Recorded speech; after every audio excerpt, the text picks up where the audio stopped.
Just a few years back, NSSF had some safety issues with one of their previous locks. So we had to take this out and ask the experts what they think. Joe, what can we expect out there tonight? Well, y'all can expect traffic and a good-sized crowd here in Olin Park. Just over the last few hours, this crowd has grown to more than 3,000 people. One quality of these cards that stores really like is that you could buy a $50 gift card for a friend. It doesn't even matter whether the value's all spent. The money's already in the bank. Sarah, back to you.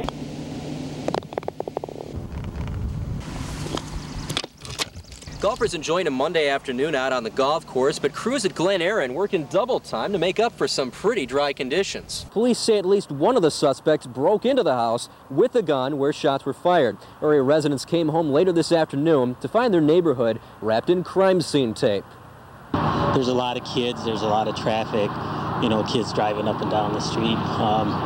But I don't think there's ever been any trouble in this neighborhood, so I guess I was surprised. Police say it's unusual to see a late morning break-in, leading them to believe this was not a random act. The assailants wore hooded sweatshirts and broke in under the light of day. Several suspects armed with firearms came into the house. There was at least one shot fired. No one is believed to be injured from gunshot wounds, but a man was taken to St. Mary's Hospital in Madison. He is being treated for a laceration wound to the head caused by a knife. As the crime comes as a shock to neighbors, police are equally surprised. This is not a high crime area. This is not a high incidence, nothing out of the ordinary. The occasional loud party or loud stereo or whatever in this area. And I still think it's a pretty safe neighborhood, and this may be just an isolated incident. Now, police just obtained a search warrant for the house, and after dusting it for prints, they brought in a canine unit. But no confirmation this crime was drug-related. Meantime, residents and neighbors are beginning to go back into their homes, ending what has been a long day for them. We open our 4 control gates, or spill gates. We run our turbine as aggressively as possible. That's what it takes to run Centerway Dam during flood conditions. And Rich Foreman was here this summer when high river levels began to cause the city concern. We're not a flood control dam, and there's really no flood control dams on the Rock River. All we can do is try to manage it as best we can. But despite operators' efforts to manage the Rock River's flow this summer, one thing they couldn't prevent was the amount of debris swift currents from the north brought to Janesville. It's pretty big logs out there. Yesterday we cleared a lot of them out, but those 2 are going to be a little stubborn. We'll have to wait till the water gets down a lot lower. As crews continue cleanup along Centerway Dam, owner North American Hydro is taking the opportunity to upgrade old equipment. While the original generators and switching equipment are still fully functional, technicians say control panels need a tune-up. Yeah, I think this was upgraded in the 1980s, when somebody else owned this. Generators at Janesville's hydro plant, however, date back to 1927. Equipment built in an era operators say had the future in mind. These have been running for 70-plus years, and with a little tender loving care and a little maintenance, they'll run another 70 years without any problem. Yeah, I was hoping to get by this morning without getting any mud on my shoes, you guys. Now look at what's happened.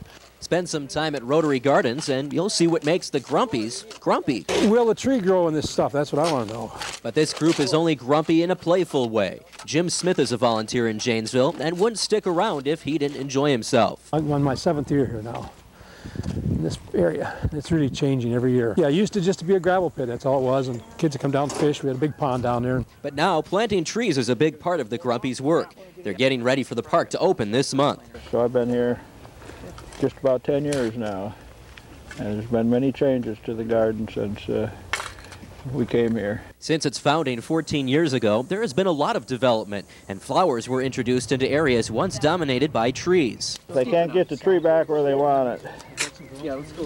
They're heavy, very heavy. But some volunteers help inside, and their work is equally important. Marianne Green helps in the gift shop and loves visitors. I like to hear their stories, where they're from, other gardens they've visited. They always want to know where to eat, more things about Janesville, and you get a really quick bio of all these people when they come in. And more will come once the park opens for the season. In the meantime, the Grumpies will be ready with their shovels. Saltwell Road, Harrison County, home of animals looking for a new home. The Harrison County Humane Society has one goal: to find each and every dog and cat here a loving home with a caring family. You've been approved, so...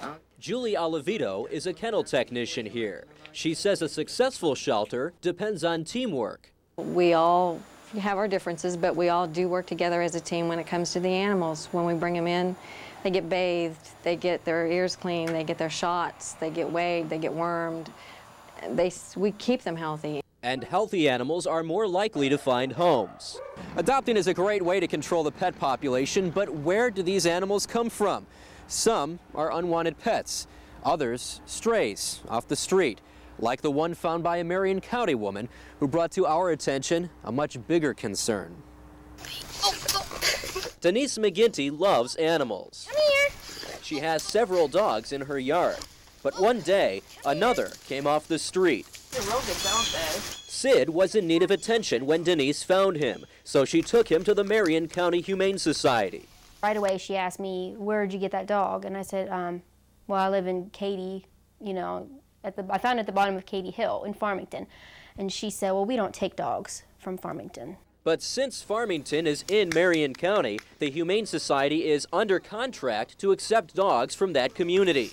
Society board members could not be reached for an interview, but a message left on McGinty's answering machine provides some clues. We are contracted by them to pick up their animals, and right now the contract has been not signed since July, and they have not made payment to us for our services. But according to the contract, the society is paid $40,000 a year by the county in quarterly installments. The last quarter was paid in full, as documented by this check. The Marion County Humane Society has their money, but some may question whether it's being handled properly in caring for the animals. Take this letter from Fairmont Veterinary Hospital. In January, a German Shepherd puppy was brought to them depressed and semi-comatose. Quoting from the letter, it was decided at that time that it would be most humane and reasonable to euthanize the puppy. But a follow-up from a former society board member shows a different action was taken by the woman that would later refuse Denise McGinty's dog and accuse her of trespassing. The lady threatened to call the sheriff, saying I was trespassing, and if I didn't leave, she's going to call the sheriff. That woman is shelter manager Margie Henshaw. I am the boss in here, and that's what I said. If you don't like it, leave, because you're leaving anyway. No one is allowed in here. Call the Sheriff's Department. The letter accuses Henshaw of placing that German Shepherd puppy in a room at the shelter to die on its own for 4 hours, against medical advice. No one other than shelter employees and approved volunteers are permitted on shelter premises, and that is signed by the vice president of the board.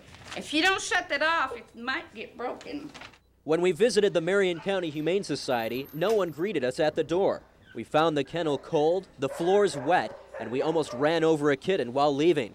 It was walking freely around the parking lot, while its companions stayed dry under a plastic sheet. Compare that with the facility at Harrison County. The animals are free to enter the building from their outdoor pens, and no complaints from visitors being turned away. Back at Denise's place, she continues to play with her dogs, including Sid. But she'll never forget her experience in Marion County. Every time I go by there, I get chills because I know it's like, what's going on in there? These animals are suffering. The dogs and cats deserve some dignity their last days, even if that is their last days. They deserve good food. They deserve a clean bed. They deserve to be loved.